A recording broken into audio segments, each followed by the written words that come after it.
frankly, had no idea. None of us did. So I started talking to these kids, and I said, well, why aren't you asking for help or getting a friend to ask for help? And to a person, they said, we're afraid. We don't want to be labeled. We don't want to, we're afraid of the stigma.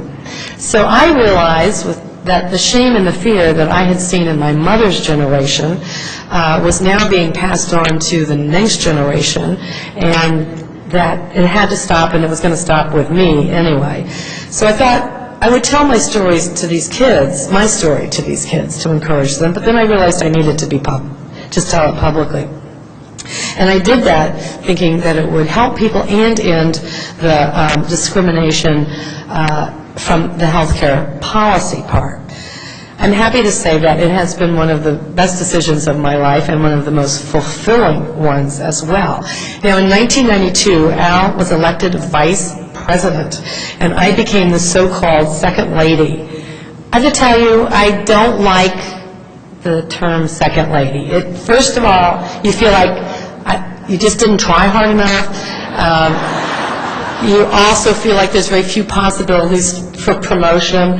But, you know, if you got the right attitude, I saw it as a wonderful opportunity to promote so many of the causes that I felt deeply about. So I worked on these very hard, and at home and all around the globe.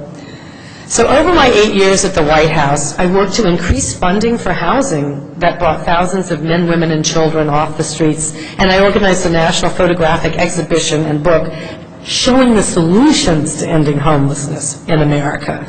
I chaired the first White House conference on mental health in hopes of ending the discrimination by insurance companies, eliminating the shame and stigma, and highlighting the scientific advances that can help people lead productive lives. And I gained a deeper appreciation for the strength of our democracy through my travels abroad.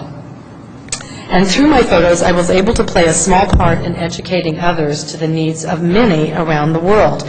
I went to countries like Rwanda and Bosnia, torn apart by ethnic hatred and intolerance, met many brave men and women who have kept their belief in the fundamental goodness of man despite facing extraordinary challenges. In Central America, I was reminded just how precious the gift of life is as we help people dig out from the floods caused by Hurricane Mitch. I know we're all concerned about Hurricane Katrina and what that has done to an American city, but Hurricane Mitch killed 10,000 people itself. In Haiti, I saw the spirit of democracy attempt to take flight in the faces of their children. And while in South Africa, I witnessed the promise of democracy taking root in the face of their hero. And last, but certainly not least, the closest presidential race in history. You know, the presidential campaign trail requires almost 2 years of very long days and nights and speeches and events in at least 3 cities a day, endless interviews, a working knowledge of local, state, national, and international politics, and an unflagging commitment to fight for your principles. It's a very intense conversation with the American people. It's an honor and it's a privilege to hear their stories and to earn their trust. But to keep up this pace, I knew I would have to mix a little pleasure with business. I know all you professional counselors appreciate the concept of balance in life. So I went hot air ballooning in New Mexico, bowling in Ohio. I rode a fire truck in New Hampshire and played the drums many times along the way. I even managed to sneak away and go skydiving in New Zealand with 2 of my daughters. No voters there. But Al's service to this country and his commitment to widening the circle of opportunity to embrace all people.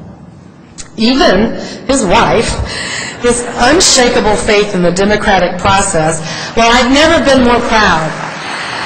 So, I'm sure you all know this saying, the unexamined life is not worth living. So as I've started the next chapter in my life, I wanted the photographs and the stories to help me reflect on my past. I'm reminded of old hopes and fears and successes and failures, opportunities seized and missed, and of forgotten dreams.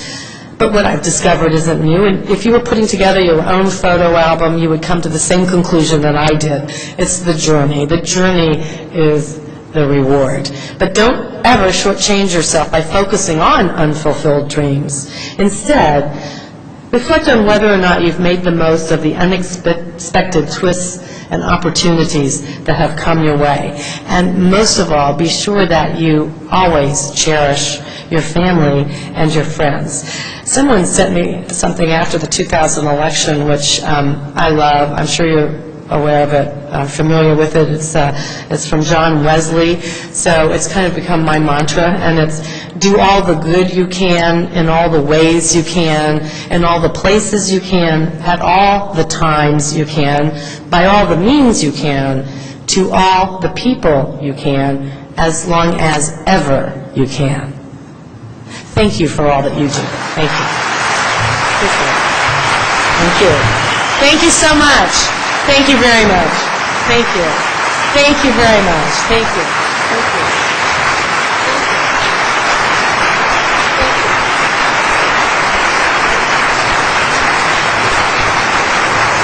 Thank you. Thank you. I love being with you. Thank you. Thank you.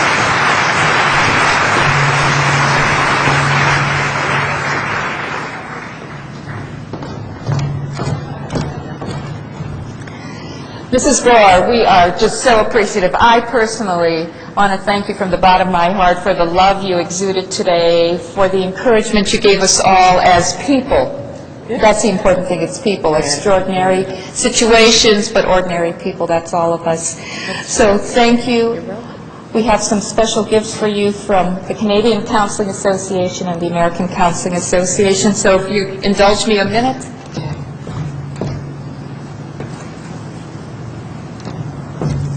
These are from our friends in the Canadian Counseling Association, specially brought to you from Guatemala, from our international contingency. So one more round of applause for Tipper Gore.